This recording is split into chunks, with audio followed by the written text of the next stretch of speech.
everyone, welcome back to my channel. My name is Anna and I am back with another bookish video. In today's video, I will be doing two parts. The first part will be all the books I read in the month of June. The second part will be my TBR for July. Okay, so I had like 7 books on my TBR for June, and June was the first month that I had ever actually planned a TBR. June was like a super busy month for me, so I didn't actually get to all the books that I have on my TBR. I got to 5 out of 7. The first book I finished in the month of June was Renegades by Marissa Meyer. I actually did a pretty brief spoiler-free review of Renegades in one of my previous videos. I had no idea what I was saying. It didn't come out very cohesive. So if you want to check that out, I'm going to link that up here. If you want to know what Renegades is about, it is about a girl named Nova who lives in the city of Gatland. Nova has an alter ego named Nightmare. People in the city, a lot of them are born with special abilities, and there is some sort of civil war that takes place before the book.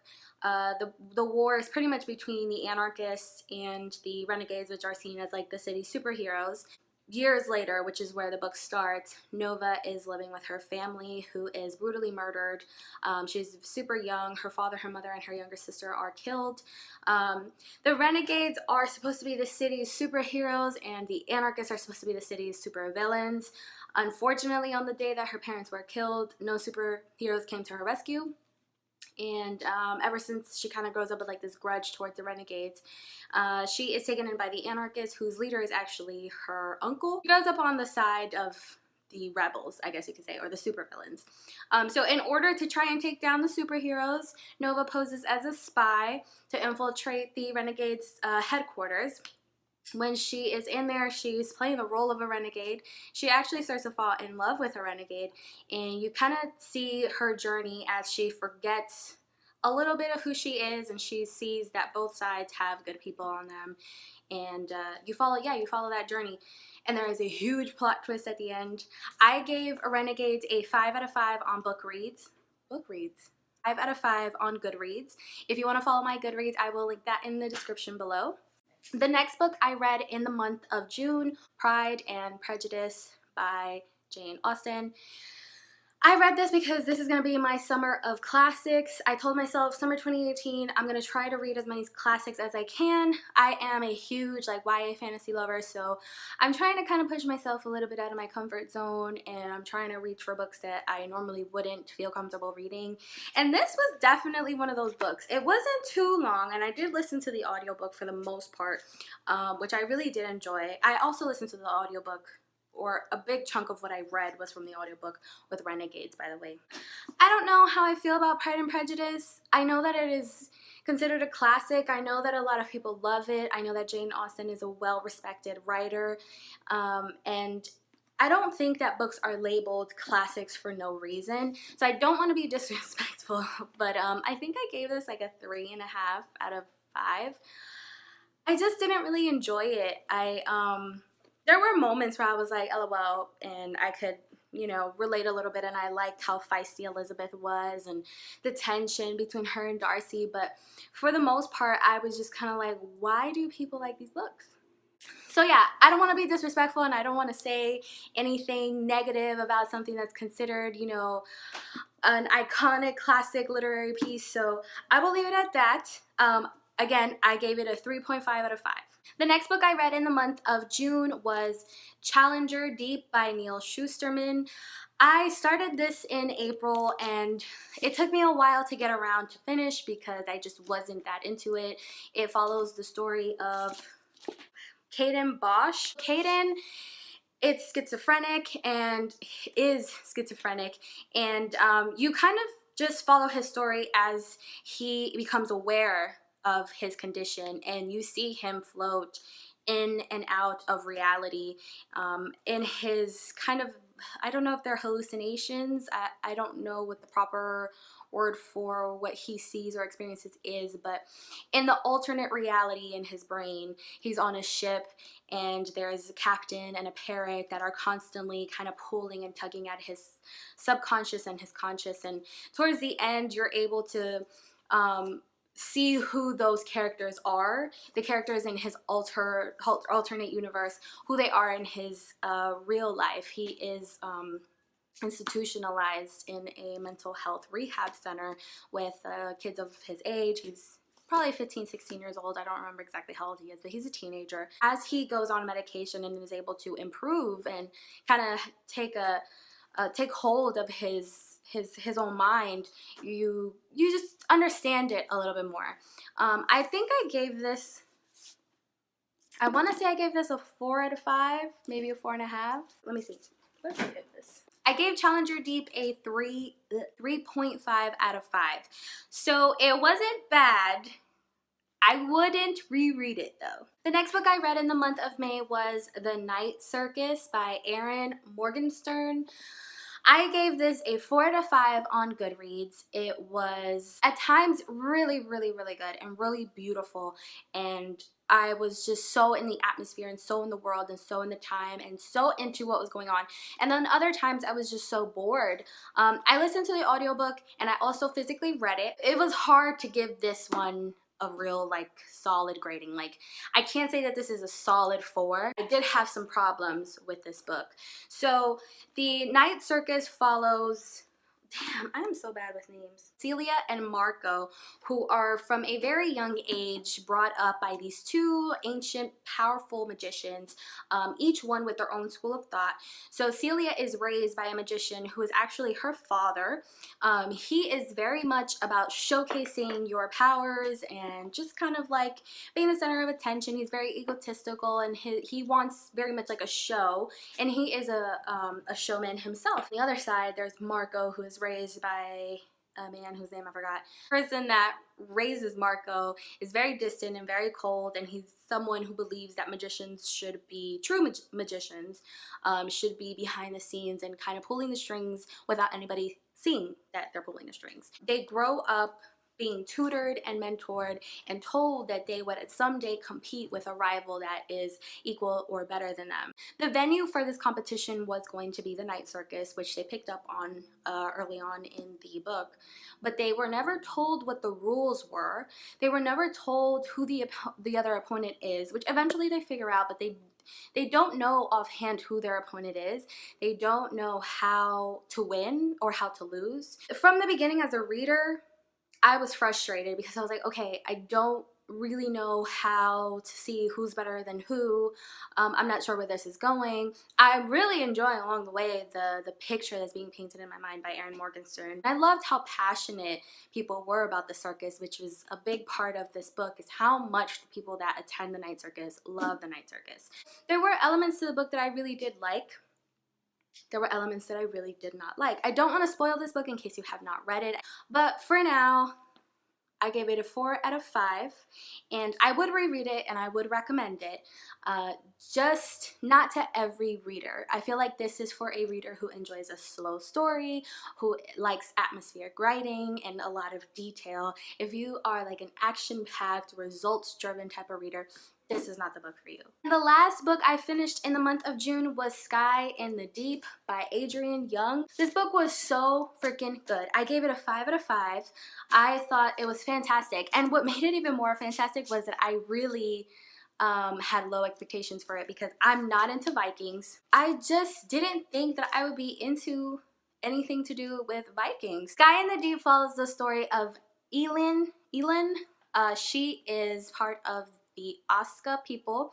I don't really know anything about Viking lore, so I might be butchering some of these words, but her people are Oska, and they are rivaling clans to the Riki, who are like on the other side of the mountain or down the mountain, something like that. And they basically are rivaling because of these ancient gods that the Oska believe in and that the Riki believe in. And every 5 years they go to war with each other. Ooh. So Elin at this point is about 17 years old. She has an older brother who she believes has died in the previous war 5 years before the book takes place, which would put her at about 12. at the first battle that they attend, when Elin is about 12 years old, her brother is murdered and she witnesses her brother be killed, and she believes that he's dead. 5 years later, when they go to war again with the Riki, her brother is there on the battlefield. It's nuts to think that you would think that your sibling is dead, and then you find out that they're alive, and not only are they alive, but they've been living with the enemy this whole time. What? I was like, what? Girl, I was shook. So her brother is alive and she's captured, and in order to stay alive, they have to kind of keep her as like a servant, like a slave a little bit. And while she's there, they are raided. The Riki land is raided by a third-party gang that neither side fucks with. So the two sides have to kind of come together. The Asuka and the Riki have to come together to fight off this third gang, and it's just fucking lit. Like, it is so good. And it's such a short read. I think it's only like 300 pages. 330-ish with acknowledgements or whatever. 5 out of 5 for sure. This came in my in the May Owl Crate, and it is really freaking good. So shout out to Owl Crate for including this book, because I never would have picked this up. The last book I'm gonna include in my June wrap up is not a book that I finished, but it's a book that I started. It is The Complete Poetry of Edgar Allan Poe. Halfway through because I'm just so bored. I love Edgar's short stories, but girl, these poems, I'm just like. So that wraps up all the books that I read in the month of June. If you want to stick around to see what my July TBR is going to be, just sit right there. In July, I have 1, 2, 3, 4, 5, 6 books. Last month in June, I didn't read as much as I normally do. I only read 5 books, which is, it's only like 1 book per week. On average, I'm doing like 2 or 3 books a week. But June was a really busy month for me. There was a lot going on. For July, I'm giving myself the goal of 6 books. I think that 6 will be manageable since it's still summer. There's a lot going on. Work is super busy, and vacation plans and all of that. So I think 6 is realistic. The first one I want to finish, and notice I said finish because I started in June and I didn't finish, is Gemina. Oh, look at my ring light. That's better. Gemina is the second book in the Illuminae files, and so far I think that it is better than the first book. This is by, if you haven't heard, Amy Kaufman and Jay Kristoff. The Illuminae files is a very unique series in that the way that their books are written, the format is very different. I mean, it's files, so it is actually told in the form of files, which is really cool. So I want to finish this second book of the series this month. I think that I am, like, look at that. I think it's like page 100 out of like almost 700. The next book on my TBR for the month of July is Furthermore by Tahiri Mafi. This is a middle grade book, so it's not, I don't think it's a book that everybody's gonna want to read. I have no idea what it's about, but look at the cover.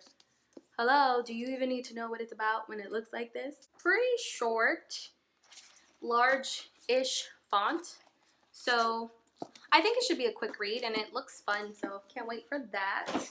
The next book on my list is Stephenie Meyer. Yes, the girl that wrote, you know, the Twilight series. It is The Chemist. So I bought this randomly one night. I was at the grocery store, and they just had it on sale, and I was like, I love Twilight, and I love Stephenie Meyer, so. Also, I have no idea what it's about. Next book on my list for July is Speak by Laurie Halse Anderson. I think she calls the cops at a party, and then everybody hates her until she reveals what actually happened at the party and why she called the cops, I think. Yeah, it follows the story of Melinda Sordino. It's super tiny. Oh my gosh, under 200 pages? It's under 200 pages. Girl, we finna read that. Next book on my list for the month of July, it is Jacoby. Again, no idea what this is about. I hauled this not too long ago, and I still don't know what it's about. This looks interesting. This is my favorite color. I love teal, and it looks mysterious and it looks dark, and it was on Book Outlet for like $6. The next book on my TBR for the month of July I have actually already read is Twinkle with Love by Sandhya Menon, and it is frustrating, a little bit annoying, but overall solid. I gave this a 3.5 out of 5. It was on my July TBR and I read it in like 2 days, so I'm throwing it in for the sake of the video for you guys to know what I'm reading this month, but I have already read it. For July, that is everything on my list. Hopefully I can get to everything in 6 books. Like I said, that's pretty solid. I already read 1. You know what? I forgot to include a classic. This is supposed to be summer of classics. Let's throw a classic in real quick. Hold on. Okay. So, because we're supposed to be reading classics this summer, we're going to read Emma by Jane Austen. I'm going to give Jane Austen another go because people really love her. And this was $3 at Books A Million. So, that's going to be my 7th book for July. Alright y'all, so that is everything for the month of July. If you are reading any of these books, or if you've read any of these books, let me know if you like them. If you got a good reads, put your link in the comment section. Thumbs this video up if you like it. Don't forget to subscribe. I will be back with a review of Sky in the Deep. If you have a good review for the Night Circus or Sky in the Deep, link that in the comments as well. I want to check out, y'all videos. That is everything I have for today's video. Thank you guys so much for watching. I will see you in the next one. Bye.